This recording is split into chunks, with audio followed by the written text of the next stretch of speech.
ശ്രീകൃഷ്ണ ജ്യോതിഷാലയത്തേക്ക് ഏവർക്കും സ്വാഗതം. ഞാൻ ജ്യോത്സ്യൻ വിജയൻകുട്ടു.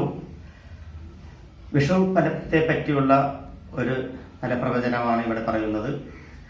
ഐശ്വര്യത്തിന്റെയും അഭിവൃദ്ധിയുടെയും കാലമായ മേടമാസത്തിലുള്ള വിഷുപ്പുലരി എല്ലാവരും ആകാംക്ഷയോടെയും ഉത്സാഹത്തോടെയാണ് വരവേൽക്കാറുള്ളത്. പ്രാചീന കാലം തൊട്ടേ ജ്യോതിഷ ഫലത്തിൽ മേട മാസത്തിലുള്ള വിഷുഫലത്തിന്റെ ഫലങ്ങൾ പുരാതന കാലം തൊട്ടേ ഉള്ളതാണ്. പണ്ടെല്ലാം അമ്പലത്തിൽ വെച്ച് അവിടുത്തെ അടുത്തുള്ള ജ്യോത്സ്യൻ അവിടുത്തെ പഞ്ചാംഗം വായിച്ച് ഓരോരുത്തരെയും കേൾപ്പിക്കുകയും അതുപോലെ തന്നെ ഭഗവാനോ ഭഗവതിയെയും കേൾപ്പിക്കുകയും ചെയ്യുന്ന ഒരു പതിവുണ്ടായിരുന്നു. ഇപ്പോൾ ശാസ്ത്രലോകം വളർന്ന കാരണം അതെല്ലാം മാറി ഇപ്പോൾ ഇന്റർനെറ്റ് മുഖേനയും മറ്റുള്ളതും ഫലപ്രവചനങ്ങൾ ഇഷ്ടം പോലെ വരുവാൻ തുടങ്ങിയിട്ടുണ്ട്. ഇപ്പോൾ ഇവിടെ പറയുന്നത് എന്താ വെച്ച് പറഞ്ഞാൽ ജ്യോതിഷ ഫലത്തിൽ ഈ വർഷത്തിൽ 2019 അതായത് ഈ 2019 മേടമാസം, അതായത് 1194 മേടമാസം തൊട്ട് 1095 മേടമാസം വരയ്ക്കുള്ള ഒരു വർഷത്തെ വിഷുഫലമാണ് ഇവിടെ പറയുന്നത്. ഇപ്പോൾ വിഷുഫലത്തിൽ നോക്കുന്ന സമയത്ത് ധനുരാശിയിൽ സഞ്ചരിച്ചുകൊണ്ടിരിക്കുന്ന ശനിയും ധനുരാശിയിൽ തന്നെ സഞ്ചരിച്ചുകൊണ്ടിരിക്കുന്ന വ്യാഴവും നിൽക്കെ 1194 ആണ്ട് മീനമാസം 31 തീയതി 19 നാഴികയും 27 വിനാഴികയും ചെന്ന സമയത്താണ് മേടരവി സംക്രമം, അതായത് മേടമാസത്തിലേക്ക് രവി സഞ്ചരിക്കുന്നത്, സൂര്യൻ എത്തുന്ന സമയം പറയുന്നത്. 2019 ഏപ്രിൽ 14 തീയതി പകൽ, ഞായറാഴ്ച പകൽ 2 മണിയോടുകൂടിയാണ് ഈ മേടമാസത്തിലേക്ക് സൂര്യൻ എത്തുന്നത്. മേടൻ രാശിയിൽ സൂര്യന് ഉച്ചഫലമാണ് പറഞ്ഞിരിക്കുന്നത്. ആ ഉച്ചഫലം വരുന്നത് കൊണ്ട് തന്നെയാണ് മേടരവി സംക്രമം എന്ന് പറയുന്നത്. പക്ഷെ പലവിധ സംക്രമങ്ങളുണ്ട്. എല്ലാ മാസത്തിലും സംക്രമം നടത്താറുണ്ട്. പക്ഷെ മേടമാസത്തിലുള്ള സംക്രമത്തിനുള്ള പ്രത്യേകത കൊടുക്കാറുമുണ്ട്. അപ്പോ ഇപ്പോൾ വന്നിരിക്കുന്നത് ആയില്യ നക്ഷത്രത്തിലാണ്. അതായത് ചന്ദ്രൻ സഞ്ചരിച്ചുകൊണ്ടിരിക്കുന്ന രാശി ആയില്യ നക്ഷത്രത്തിലാണ്. അപ്പോൾ ആയില്യ നക്ഷത്രത്തിലാണ് വിഷുഫലം വന്നിരിക്കുന്നത്. വിഷു നക്ഷത്രം, വിഷു തുടങ്ങുന്ന ദിവസം ആയില്യ നക്ഷത്രത്തിലാണ് വന്നിരിക്കുന്നത്. അതായത് ഈ മീനമാസം 31 തീയതി കഴിഞ്ഞ് മേടമാസം ഉദിക്കുമ്പോൾ പകൽ ചെന്ന സമയത്ത് മേടമാസം ഉദിക്കുവായി. ആ സമയത്ത് ചന്ദ്രൻ നിൽക്കുന്ന രാശി കർക്കടക രാശിയാണ്. അതിൽ തന്നെ ആയില്യ നക്ഷത്രത്തിലാണ് ചന്ദ്രൻ നിൽക്കുന്നത്. അപ്പോ 1194 ആണ്ട് ഞാൻ ഈ പറഞ്ഞ പോലെ തന്നെ ചന്ദ്രൻ നിൽക്കുന്ന രാശി കർക്കടക ലഗ്ന സമുച്ചയത്തിലാണ് ഇപ്പോൾ വന്നിരിക്കുന്നത്. ശുക്ലപക്ഷ തിഥിയും കഴുതകരണവും ശൂലനാമനിത്യയോഗവും കൂടിയ കർക്കടക ലഗ്ന സമുച്ചയത്തിൽ മേഷരവി സംക്രമം എന്നാണ് പറയുന്നത്. അപ്പൊ സംക്രമം ഞായറാഴ്ചയാകയാൽ സ്വൽപ്പവൃഷ്ടിയും പകലാകിയാൽ അർഘനാശവും കലഹവും എന്നാണ് പറയുന്നത്. അർഘനാശവും കലഹവും. ആയില്യം നക്ഷത്രത്തിലാകിയാൽ അതിവർഷവും തസ്കരഭയവും ഭരണാധികാരിമാർക്ക് ക്ഷയാവസ്ഥയും ഉള്ള ഒരവസ്ഥയാണ്. ദശമി തീയതിയിലാകിയാൽ അതിവർഷവും പശുവർദ്ധനയും ഉണ്ടാകുന്നതാണ്. അതുപോലെ തന്നെ സാമ്പത്തിക അനിസ്ഥിതി വെച്ച് നോക്കുമ്പോൾ ധനധാന്യ സമൃദ്ധി ഇഷ്ടം പോലെ വരുവാനും ബഹുവർഷവും ശൂലനാമ നിത്യയോഗത്തിലാകയാൽ മൃത്യുഭയവും രോഗവും വരുവാനുള്ള സാധ്യതയുണ്ട്. അതുകൊണ്ട് പ്രത്യേകം വിവരിക്കേണ്ടിയിരിക്കുന്നു. കാരണം എന്താണെന്ന് വെച്ച് പറഞ്ഞാൽ കർക്കടക രാശിയിലാണ് കർക്കടക രാശി ലഗ്ന സമുച്ചയത്തിലാണ് ഇപ്പോൾ വിഷുഫലം വന്നിരിക്കുന്നത്. അപ്പോൾ കർക്കടകത്തിൽ നിന്നും 6ാം ഭാവത്തിൽ സഞ്ചരിച്ചുകൊണ്ടിരിക്കുന്നതായിട്ടുള്ള വ്യാഴൻ നിൽക്കുന്നത് ദോഷകരം തന്നെയാണ്. വ്യാഴൻ ദൈവാനുഗ്രഹം തരുന്ന മഹാവിഷ്ണു തന്നെയാണ്, ഗുരു ഭഗവാൻ തന്നെയാണ്. ആ ദൈവാനുഗ്രഹം തരുന്ന ഒരു ഗ്രഹമാണ് 6ാം ഭാവത്തിൽ മറഞ്ഞു നിൽക്കുന്നത്. കഴിഞ്ഞ കൊല്ലത്തെ വിഷുഫലത്തിൽ മീനൻ രാശി ലഗ്ന സമുച്ചയത്തിൽ വരുമ്പോൾ അഷ്ടമത്തിലായിരുന്നു വ്യാഴത്തിന്റെ സ്ഥിതി. നാശമായിരുന്നു ഫലം. അത് നമ്മളെല്ലാവരും അനുഭവിച്ചറിഞ്ഞതാണ്. ഇപ്പോൾ 6ാം ഭാവത്തിലാണ്. രോഗാവസ്ഥ, പുതിയ രോഗങ്ങൾ വരുവാനുള്ള സാധ്യതയും അതുമൂലം ജനങ്ങൾക്ക് വളരെ ബുദ്ധിമുട്ടുണ്ടാകുന്ന സാഹചര്യം ഉണ്ടാകാനുള്ള സാധ്യതയുണ്ട്. ഈ വർഷം പൊതുവെ മഴ കൂടുതൽ തന്നെയാണ്. കാരണം എന്താണെന്ന് വെച്ച് പറഞ്ഞാൽ കർക്കടക രാശി ജലരാശിയാണ്.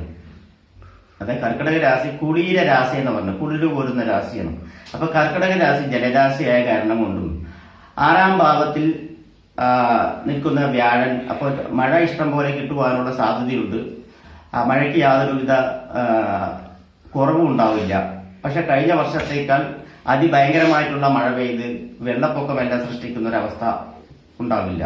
പക്ഷെ എങ്കിലും ചില പ്രദേശങ്ങളിലെല്ലാം അത് ഉണ്ടാവാനുള്ള സാധ്യതയുണ്ട്. എങ്കിലും കഴിഞ്ഞ വർഷത്തെ പോലെ നാശങ്ങൾ ഒരുപാട് ഉണ്ടാവാൻ സാധ്യത, പക്ഷെ രോഗാധിക്യം വരുവാനുള്ള സാധ്യത കൂടുതലായി കാണുന്നുണ്ട്. അതിനായി കേരളത്തിലെ പ്രധാനപ്പെട്ട ക്ഷേത്രങ്ങളിലെല്ലാം മഹാസുദർശന ഹോമവും മൃത്യുഞ്ജയ ഹോമവും എല്ലാം ചെയ്യുന്ന വർഷം, അതുപോലെ തന്നെ യാഗങ്ങൾ നടത്തുന്നത് വർഷവും കുറേയൊക്കെ ജനങ്ങൾക്ക് രോഗാധിക്യം വരുവാതിരിക്കുവാനും വന്നാൽ ഭേദപ്പെടുത്തുവാനുമായിട്ടുള്ള ഒരു സാധ്യത കൂടുതലായി കാണുന്നുണ്ട്.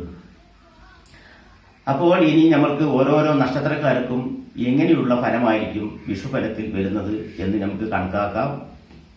നക്ഷത്രക്കാർക്ക് വിഷുഫലത്തിൽ ഗുണദോഷ മിശ്രത്തിൽ ഗുണമാണോ ദോഷമാണോ എന്ന് ചിന്തിച്ചു കഴിഞ്ഞാൽ ഗുണം തന്നെയാണ് കാണുന്നത്. രോഹിണി നക്ഷത്രക്കാർക്ക് ദേഹസംബന്ധമായിട്ട് പൊതുവെ അസ്വസ്ഥതകളും മറ്റുള്ള കാര്യങ്ങളൊന്നും അധികം കാണുന്നില്ല. അതുപോലെ തന്നെ കുടുംബപരമായിട്ടുള്ള കുടുംബത്തിൽ സമാധാനവും സംതൃപ്തിയും വരുവാനുള്ള സാധ്യതയും ധനദാന വർധനയും ഉണ്ടാവാനുള്ള സാധ്യതയും മനസ്സുഖവും കിട്ടുവാനുള്ള സാധ്യത കാണുന്നുണ്ട്. സഹോദരി സഹോദര സ്ഥാനങ്ങളിൽ നിന്നും നല്ല അതുപോലെ തന്നെ നല്ല സഹായ ഹസ്തങ്ങൾ കിട്ടുവാനുള്ള സാധ്യതയും, അതുപോലെ തന്നെ ഭവന നിർമ്മാണത്തിൽ ഏർപ്പെട്ടിരിക്കുന്നവർക്കും പുതിയ ഭവന നിർമ്മാണം തുടങ്ങുവാൻ ആഗ്രഹിക്കുന്നവർക്കും, അതുപോലെ തന്നെ ബന്ധുക്കൾ മൂലം സഹായ ഹസ്തങ്ങൾ കിട്ടുവാനും, അതുപോലെ തന്നെ പുതിയ ബന്ധുക്കൾ വന്നു ചേരുവാനും ഉള്ള സാഹചര്യങ്ങൾ കാണുന്നുണ്ട്. അതുകൂടാതെ തന്നെ പുതിയ ഭവന നിർമ്മാണത്തിന് യോഗം കാണുന്നുണ്ട്. പുതിയ ഭവന നിർമ്മാണം കൊണ്ട് തന്നെ നല്ല ഒരു ലെവലിൽ വരുവാനും, അതുപോലെ തന്നെ കൺസ്ട്രക്ഷൻ വർക്ക് ചെയ്യുന്നവർക്കെല്ലാം വൻ പുരോഗതികൾ വരുവാനുമുള്ള സാധ്യത പൊതുവെ തുറന്നു കാണുന്നുണ്ട്.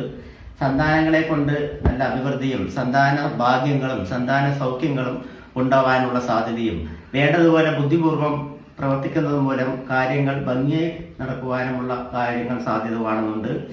അതുപോലെ തന്നെ രോഗാവസ്ഥയിൽ കഴിയുന്നവർക്കെല്ലാം രോഗത്തിൽ നിന്നും കുറച്ച് മോചനം നേടുവാനും, അതുപോലെ തന്നെ കടബാധിതയിൽ പെട്ടുന്നവർക്ക് കടത്തിൽ നിന്നും കുറച്ച് മോചനം നേടുവാനും, അതുപോലെ തന്നെ ശത്രുക്കളിൽ നിന്നും വിജയം കൈവരിക്കുവാനുമുള്ള സാധ്യതയെല്ലാം ഇപ്പോൾ ഇവർക്ക് കാണുന്നുണ്ട്. വിവാഹാദി മംഗളകർമ്മങ്ങൾ നടത്തുവാനും വിവാഹാദി മംഗളങ്ങൾക്ക് തടസ്സം നിൽക്കുന്നത് മൂലം കുറെ കാലമായി തടസ്സം നിൽക്കുന്നത് മൂലം ഉണ്ടാകുന്ന അവസ്ഥ മാറി ആ തടസ്സങ്ങളെല്ലാം മാറി വിവാഹങ്ങൾ നടക്കുവാനുമുള്ള സാധ്യത കാണുന്നുണ്ട്.